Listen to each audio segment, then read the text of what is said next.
I think one of the things that you would have got very clear through all of the conversations since this morning um, is that Africa's infrastructure challenge is no longer just defined by a lack of capital, but really by the mechanisms required to mobilize it at scale. And so we've heard it time and time again. We've heard about the 150, 180, 200 billion dollars per annum infrastructure financing gap that exists on the continent. But at the same time, there is $1.5 trillion worth of domestic capital that exists on the continent. And what we want to explore in this session is really how we mobilize that capital at scale. How do we shift the focus from flows onto the continent to flows that are to capital that exists on the continent and mobilizing it at scale? This panel will focus on some practical levers, so how pension funds, development banks, and commercial lenders can work together to de-risk projects, to lengthen financing tenors, and move from isolated assets to pipelines that are scalable and aligned to trade corridors and industrial clusters. The objective is to leave with clear views on which instruments work, what regulatory changes matter most, and what should happen next. Before we get going into questions, I'd like to frame the conversation just with 5 statements that we want to focus on. The first is that domestic institutions are cornerstone capital on the continent. How are we going to mobilize it at scale? The second, banks' roles are evolving from hold to maturity lenders to arrangers, distributors, and recyclers of capital. The third, blended finance, something that we would have heard more and more often, is a mobilizer, not a replacer. Credit enhancement and first loss guarantees exist to crowd in more domestic capital. The fourth, regional integration and cross-border infrastructure. Scale is really only going to come from pipelines, not single assets. Corridors and industrial clusters matter. And the last is always going to be around regulation. Regulation shapes flows. Fiduciary rules, capital treatment, and FX frameworks will determine outcomes. That's going to be the framing. We'll go straight into questions with my respected panelists. Jonathan, I'm going to start with you. I know that this is a topic that you are quite passionate about. And we were speaking about it the other day where we used the term unlocking domestic financial ecosystems. Could you give us an idea of how MIGA is thinking about domestic capital and domestic financial ecosystems? Thanks very much, and thank you, Standard Bank, for inviting me to speak. So I think the whole funding dynamic has changed. We speak about inbound and outbound funding. South Africa was always regarded as an inbound country. In other words, the international banks, predominantly the banks in Europe, UK, and America, were funding projects in South Africa. This whole dynamic has changed. We see now South Africa as probably the most prominent and effective outbound market into Africa. So I did a quick analysis, and if you look at the top 10 banks in Africa, positions 1, 3, 5, 6, and 7 are filled by the South African banks. Standard Bank alone has 21 operations in Africa. You consider, if you exclude North Africa, there's 48 countries. They're in almost half of the countries in Africa. Similarly, ABSA has a very big footprint, and so does the other Southern African banks. So we've realized that the funding into Africa is not going to come from where we believed it used to be, or where it used to be. It's now going to come much more from South Africa. Also, if we talk about the asset managers, the 3 largest asset managers are all based in South Africa. But not just by assets invested, in terms of actual investment in Africa. So one of them, for example, 91, has 3 dedicated African funds. We know that AIM has a very significant Africa fund, as does Sanlam. Sanlam is the largest insurer on the continent. So we've changed our whole thinking, and we're far more focused now on the financial institutions present in South Africa and how we can support them with funding projects on the African continent. This also extends to the DFIs, and once again, I'll use South Africa as an example. I'm a bit biased, but the DBSA has a footprint of 18 countries in Africa, sub-Saharan Africa, and the IDC is present in 11. So there's a lot we can do from South Africa to support infrastructure investment in the rest of the continent. Thanks very much. Thanks, Jonathan. I think the one other piece that I'd like to explore is just how roles are shifting. And so, Wole, if I may pass this one on to you. I mean, the role you play is often centered around finding capital for African risk. How are the roles of DFIs evolving beyond balance sheet funding? Yeah, sure. So, I mean, I think, one of the things which is critical is the fact that, AFC, for example, was set up by African capital to invest in Africa. And we've done this successfully over the last 18 plus years. We've mobilized domestic capital significantly. We have today about 12% of our shareholding as pension funds from Africa. We've basically come to a place where we're looking at how do we sort of bring in this domestic capital through platforms.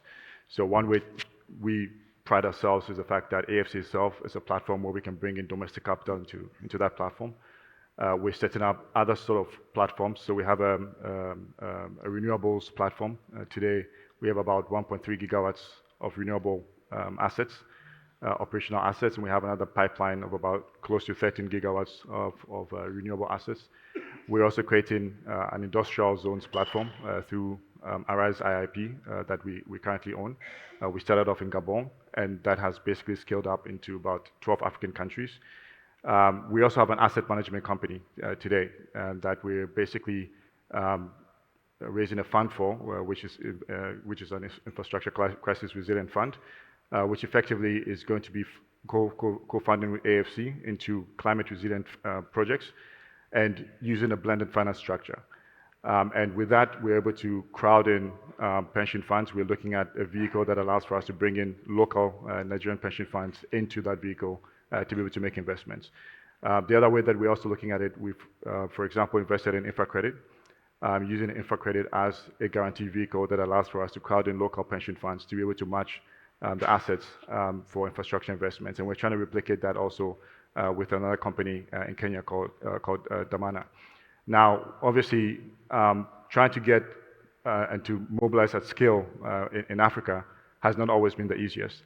And so the way that we're looking at this is obviously to create these platforms that allows for us to be able to mobilize at scale domestic capital into either the balance sheet or into the sort of platform vehicles that we're raising. We're also doing this across other forms of structures. And so, for example, not only are we doing that through fund structures or through the AFC platform and through other platform vehicles, but also through managed programs, for example, where we are basically going to pull together liquidity from a number of investors where they can co-invest alongside AFC, because then that gives some efficiencies and skill. And so instead of doing this on a single asset basis, you're basically be able to pull the skill together to be able to get this done in an efficient manner. Other sort of structures that we're also looking at include SRTs, so synthetic risk transfers, because that's also a way to basically churn the balance sheet and bring in liquidity on a secondary basis. And we use that, and we're able to use guarantees, for example, use first loss structures to be able to create structures that allow for us to be able to offlay some of that risk to investors. So it's evolving from the traditional, syndicated loan format where you're just bringing in syndicated banks, but going into more structured products that allow for us to effectively leverage the balance sheet, but also bring in investors at scale. We talk about DFI starting to play a role as catalysts for more commercial bank funding, which then would swap into more institutional money. I mean, one of the other catalysts that I'd like to also talk about is really export credits on the continent. Something that those of us who've been funders of the sector for many years know that the importance and the role that ECS play in the structuring of many of these transactions. Dirk, do you mind commenting on how that landscape is shifting? I mean, over the past, I would say 24 to 36 months, it's been interesting to see the increase in volume and flow of export credit onto the continent. Maybe can we talk about the types of projects and the role we see ECAs playing as we develop infra projects on the continent? Yeah. Brilliant. Thank you, Adil. And again, thank you to Standard Bank for this opportunity too. And I must say, it's actually the first time that we're talking ECA funding today. A lot of other products have been mentioned, other players have been mentioned, but ECA hasn't been mentioned. And I've been waiting for this opportunity, to be quite honest with you. I think it's Export Credit Agency or ECA funding is something that's been around for a very long time. UKEF is the oldest ECA, it started in 1919. So there's a lot of experience in that. I think from an Africa point of view, we certainly see that as a major opportunity for us. I'm actually one of 6 on the continent, based in country itself. I'm based in Johannesburg. Then we've got Isaac that's actually here as well, based in Nairobi, looking after East Africa. I look after Southern Africa, Angola through to Mauritius. And then we've got 2 colleagues in West Africa and one in Egypt and one in Morocco. So very, very strong foothold and presence in Africa. I think it's one of those, it's 2 dynamics. Those countries that are doing ECA funding and those countries that are looking at doing ECA funding and that haven't done that, pull the trigger yet, so to speak.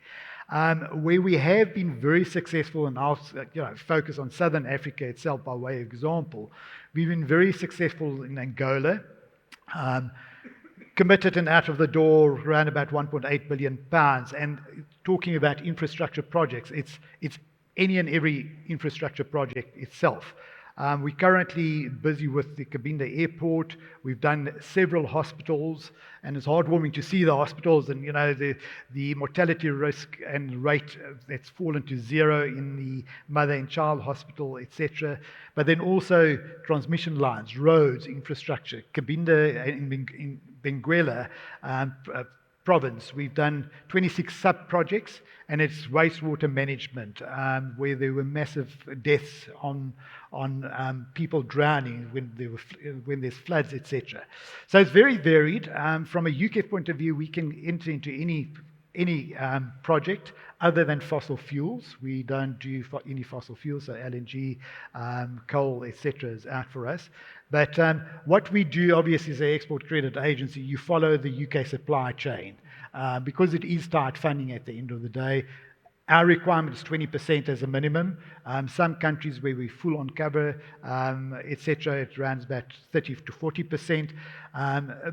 But I think what we're seeing is the countries that are using it extensively, and the countries that aren't using it, my appeal there would be is speak to your neighbors, speak to the countries that are doing that, and from a banker's point of view, we're not in competition to the banks, as we all know here, or should know.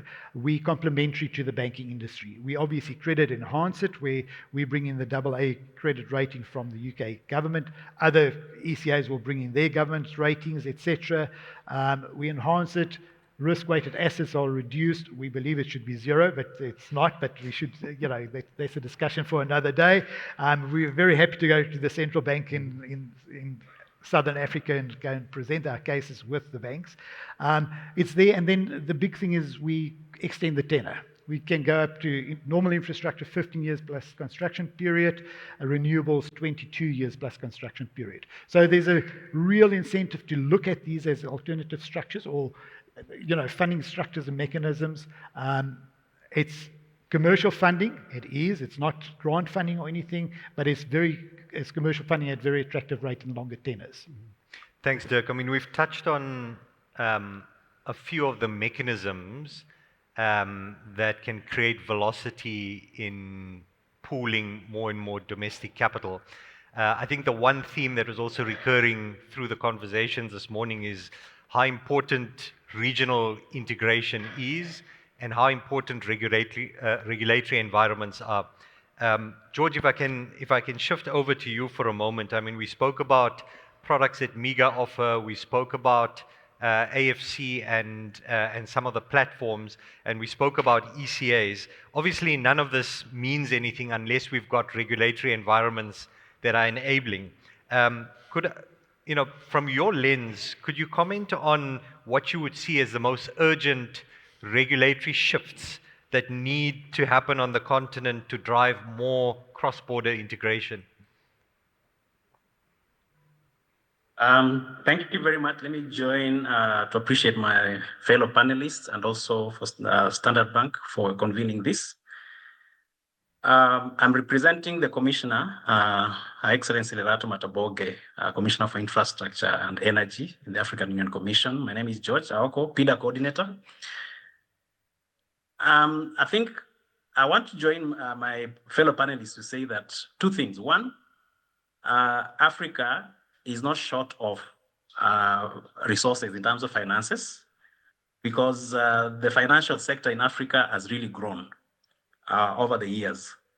Number two is that Africa does not also lack projects, because we talk about the infrastructure gap, whether it is in terms of physical infrastructure and also in terms of the financing gap. And so within the continent, of course, from the African Union point of view, we have actually set an agenda, which of course I believe most of us by now are pretty aware of, the Agenda 2063, the Africa we want. And it clearly states in terms of integrating the continent and also making the continent prosperous through our internal resources, whether it's finances, the people and all that. And you look at the architecture of the continent in terms of delivery, we have the member states at the lower level. Then we have the regional economic communities, the RECs, which of course the 8 of them at the regional level. And then we have the African Union Commission at the continental level. And so from the top, in terms of the African Union Commission, we work with our regional economic communities to our member states to be able to identify what are some of the areas that require us to be able to use our convening power as the African Union Commission to support our member states in terms of delivery of key infrastructure projects. And so we work both in terms of identification of policy and regulatory frameworks, and also in terms of project identification, preparation, and implementation. And so in terms of the fragmentation of regional projects, we have worked on a mechanism where we are able to identify regional projects that actually can be viable in terms of the size, in terms of magnitude and size of the projects, but also working with our member states in terms of plugging in the regulatory issues. Of course, one of them, which I know has not been in the continent for a long time, but is gaining momentum, aspects to do with the PPP laws in terms of framework because when you talk about financing from the domestic financing institutions like banks and pension funds, insurance funds, and all that, it's a different model from the traditional financing of public financing, DFIs and MFIs, because these institutions are looking for investments for profitability. And so creating that environment where they'll be able to have an opportunity to see an avenue to be able to invest so that they can able to make returns, because they are not charity organizations. They are organizations that exist for purposes of making profit. And so creating that legal framework, we have a number of our countries that have advanced in that space, but we are creating an opportunity where those of our countries, member states that are lagging behind in terms of those legal and policy, legal and institutional frameworks, can actually benefit from peer engagements with other countries that have actually developed.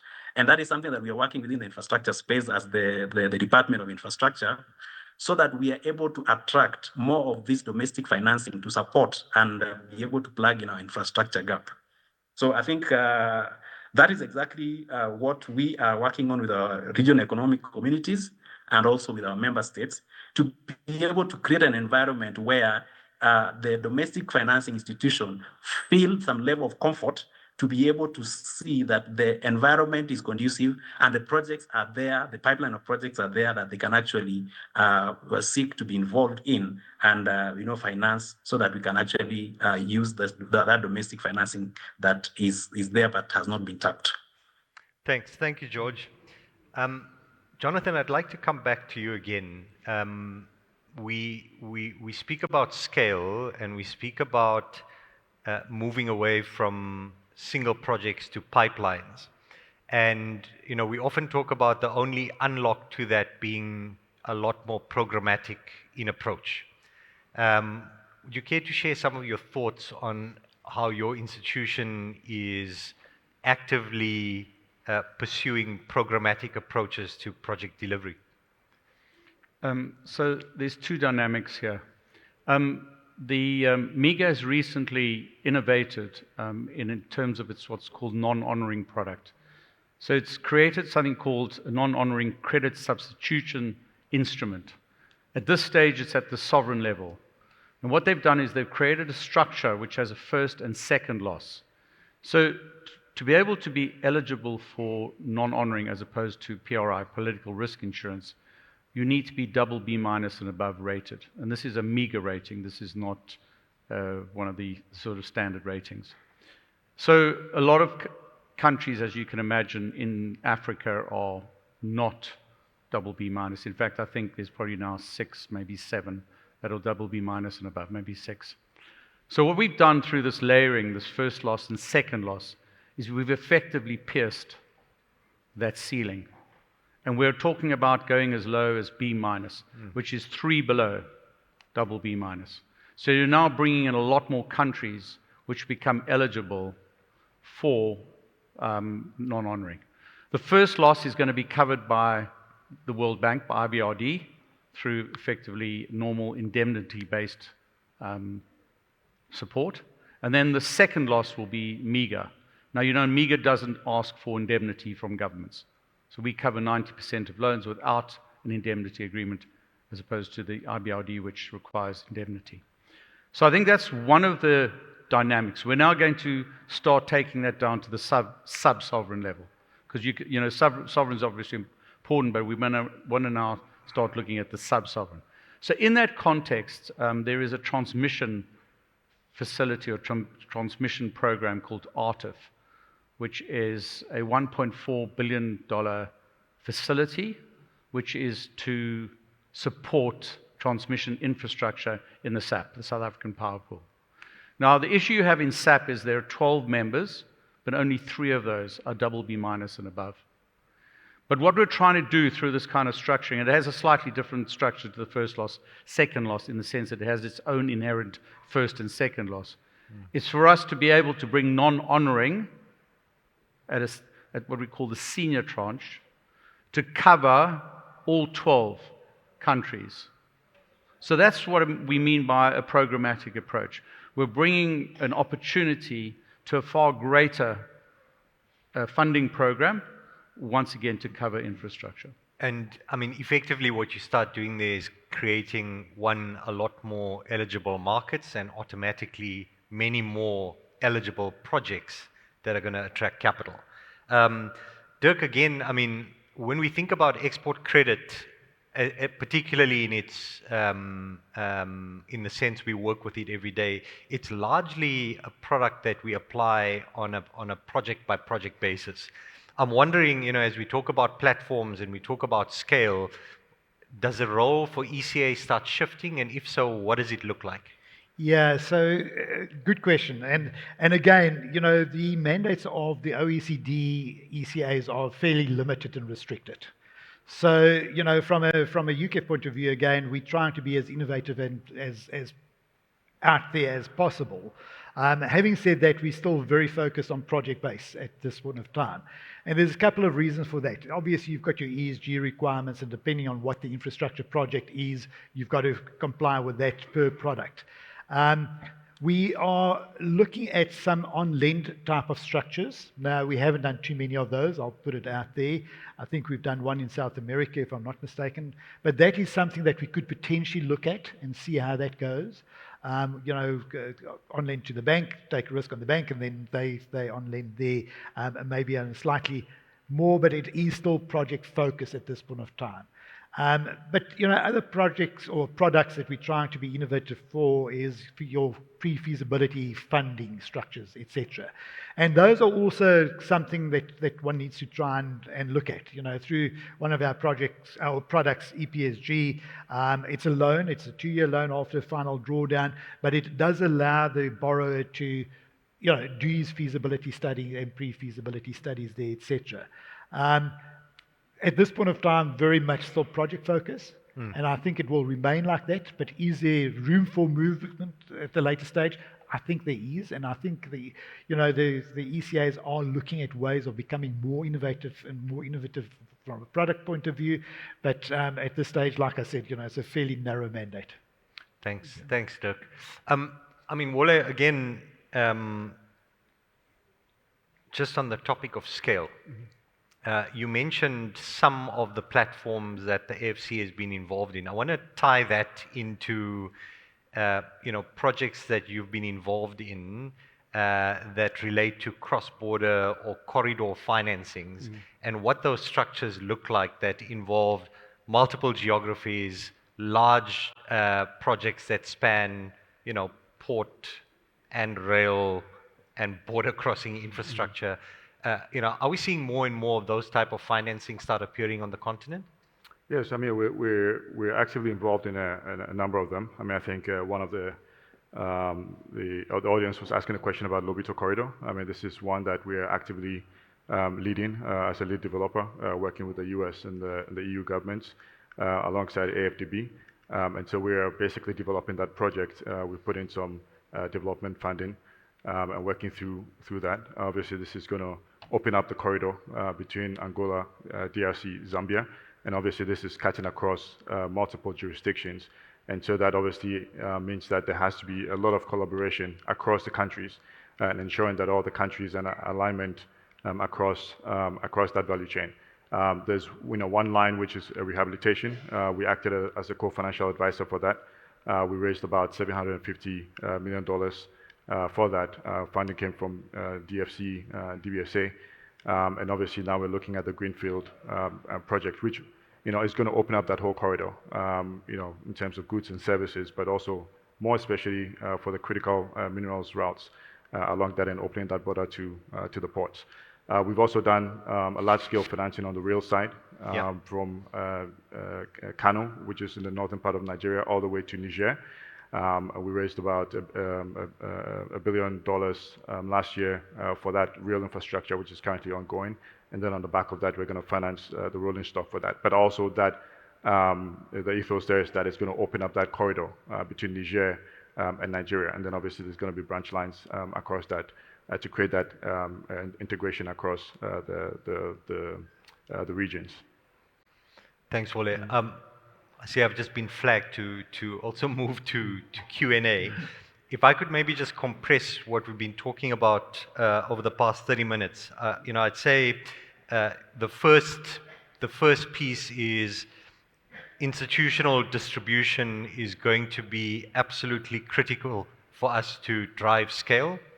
The second is focusing on corridors and regional origination is going to enable more and more multi-country pipelines, and then programmatic approaches layered on with the right type of credit enhancement type products is going to mobilize more and more domestic capital.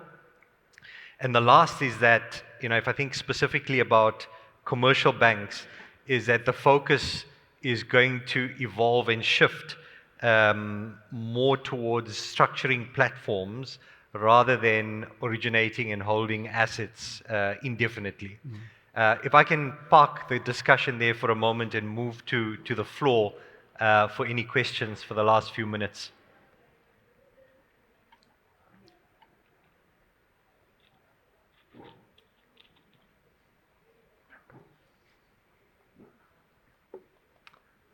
That's how good you were, or the graveyard shift was really a graveyard shift?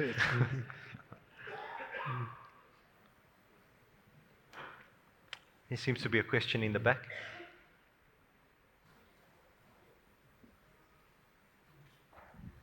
Hi, good afternoon. This is Vib Jain from the USDFC. So I have a question for Jonathan and for the other panelists that may have an opinion on this. Jonathan, you talked about how South Africa is responsible for a disproportionate amount of capital into Africa from a commercial bank perspective and the role of South African banks. And I was curious what the panel thinks is needed to drive even more capital from the South African private sector into Africa, given the magnitude of the financing gap. Thank you.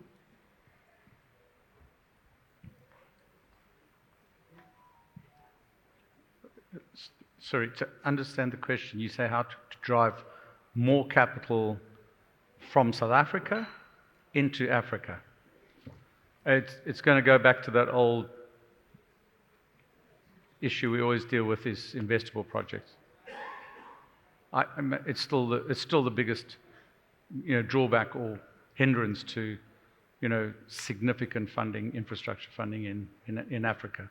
There's not only money coming from South Africa, but money coming from anywhere. It's just you're not seeing. We've had a lot of conversations about how much money is actually sitting in domestic savings pools, in the banks, in the pension funds. So it's not a shortage of funding. I suppose if you've got enough projects, you eventually run out of that. We've got a long way to go. I think that the biggest issue we still face is investable projects. And unfortunately, we call it the TA funding, grant funding. It's just not at a scale in Africa that is sufficient to develop investable projects. Yeah, Jonathan, that's right. I suppose it goes back to some of the fundamental challenges we deal with every day on the continent. It's one thing having all of the instruments, guarantees, etc., that we can use to mobilize more and more capital. It's another saying, well, actually, we've got well-capacitated government institutions and the right type of project preparation to deliver project pipelines to market. And so I think if we listen to President of the AFDB who spoke earlier, a big focus on from the AFDB is saying, well, how do we make sure we are creating more and more and better pipelines of projects through which then, all of these instruments start flowing into? I just chip in, huh? Yeah. Afternoon, my name is David. I'm from EDF Power Solutions. So it's an open question for the panel as a follow-on to your comment, Jonathan. So we've seen mixed success with project preparation facilities, and I'm speaking with the perspective of the South African market, and I'd be interested to hear how those have sort of fared in the rest of the continent. But from your experience, how can we sort of lever these project prep facilities to sort of bring these projects to a point where commercial capital can sort of come in? Because I think a lot of the times I speak to early stage developers, they try to get project prep facilities, but the requirements from the project prep facilities are sort of more commercial in nature. So there's a bit of a chicken and egg situation there. I want to get your sense on what the potential solve for that is. And from Wola's perspective, I'd be interested to hear how those sort of facilities have fared in the rest of the continent. Yeah, okay. Can I just respond? Oh, okay, he wants to say something. Go ahead. Yeah, let me begin by just talking around pipeline of bankable projects. I think it's quite interesting when we say we have a huge infrastructure gap, leave alone financing, the continent alone. If we start from the aspect of the Trans-African highways, over 10,000 kilometers of road from the 1950s since they were proclaimed. That's a huge opportunity in terms of projects on the road sector. If we talk about the energy sector, we say that like half of the African population is not connected to energy. We have a huge opportunity in the energy sector. Leave alone now other aspects like, for example, digital, the fiber optic cable, the data centers and all that. So I think, and I like what the question that has just come about the chicken and egg, which one, because the projects within the continent are there.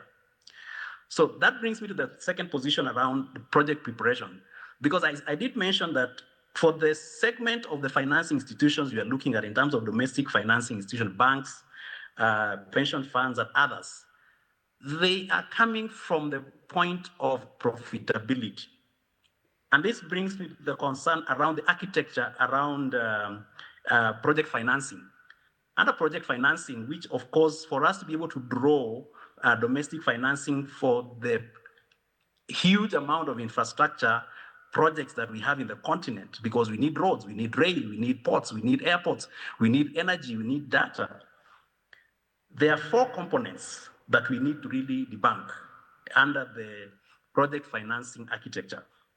On one end, we have the project sponsors, who are basically the owners of the project. And for this scenario, we're looking at our countries, our governments, and all that, because most of the projects we're talking about are actually George. service projects, whether it's yeah? Could I ask you Sorry? to wrap up your comment in 30 seconds, please? We've run out of time. All right.